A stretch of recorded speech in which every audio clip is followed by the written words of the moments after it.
This is the Dollemore Daily, and I'm Jesse Dollemore.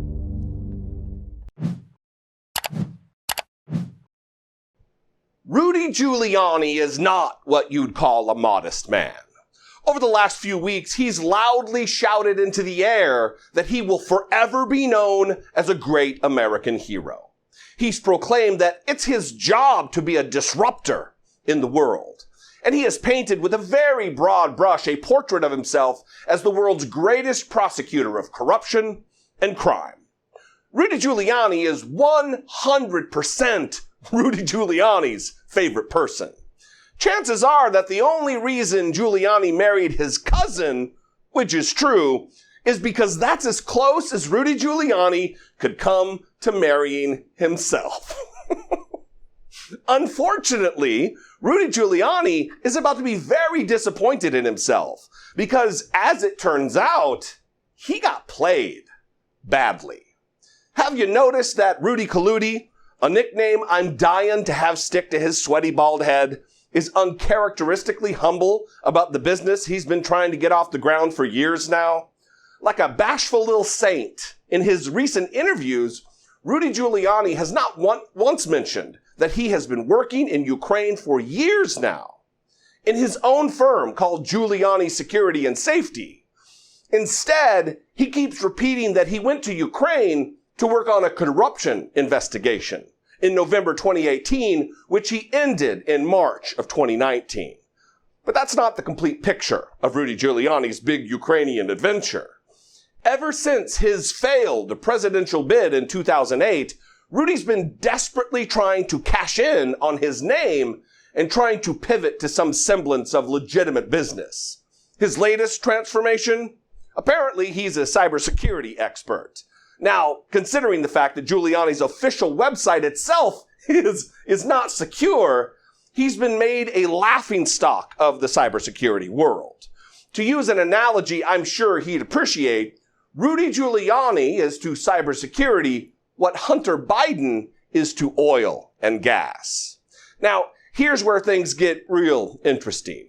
It appears that Rudy's trips to Ukraine, and in particular his big consulting contract with Ukrainian city of Kharkiv, came after Trump's election. It seems like many Ukrainians picked up on the fact that the way to Trump's ear would be through Giuliani's big old mouth. On the testimonial page of Giuliani's site, there is a letter from the mayor of Kharkiv timestamping Rudy Giuliani's visits back to 2017 in November. Moreover, there is an on-air interview of a Ukrainian oligarch, Pavel Fuchs, explaining that he had a contract and paid money to Rudy for Rudy to then lobby on behalf of Kharkiv and Ukraine in the States, so that Americans would realize what a great investment destination Ukraine is. By the way, a direct violation of our laws about unregistered foreign agents, as I discussed a few videos back. Now, outside of Ukrainians in Ukraine, Rudy got real close to two Ukrainian expats in Florida, two staunch Trump supporters, Lev Parnas and Igor Fruman, cozied up to Donald Trump and the campaign fairly early on in the game before the 2016 election, and apparently made fast friends with Rudy Giuliani. It appears that they have been donating roughly $500,000 to Donald Trump's campaign without having any viable American income whatsoever. These Ukrainian expats appear to have been the ones who introduced Giuliani to the aggrieved prosecutor in Ukraine, Shokin, whom Biden was talking about. If you've seen Rudy holding up an affidavit on Fox News stating that he has a very honest guy willing to testify, that's Shokin. That's Shokin he's talking about. Shokin is the guy that Biden, the European Union, and really the rest of the world wanted to be removed because he was as useless as the wispy hairs on Donald Trump's head when it came to fighting corruption in Ukraine. So it appears for several months, the expats and the fired prosecutor had been filling Giuliani's head with anything that would make them appear useful to Rudy and by extension to Donald Trump. It appears that everybody around the world knows that if you smear Trump's political opponents, like Joe Biden, that puts you in good graces with the American president. Yes, he's just that basic. And they appear to have gone to town.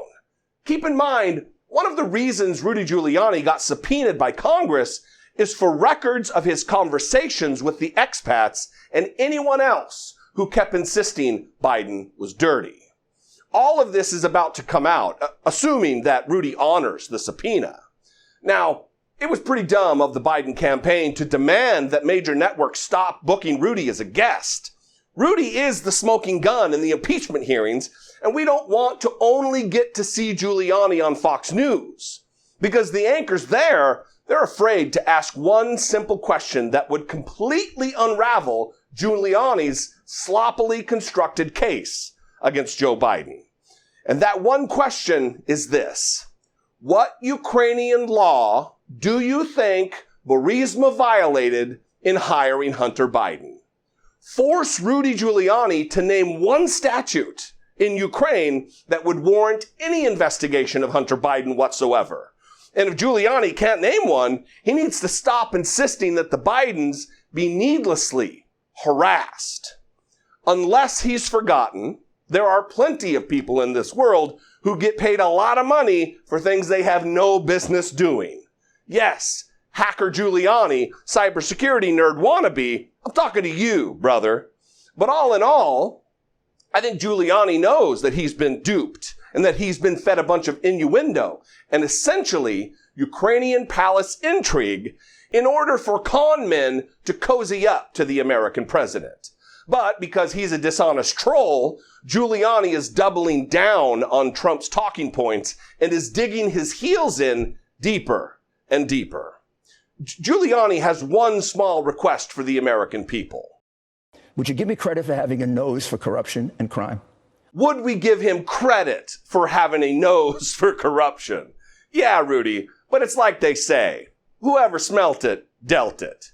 You were so excited to catch Biden in a con that you didn't even see yourself as the mark. You simpleton, you rusty tool.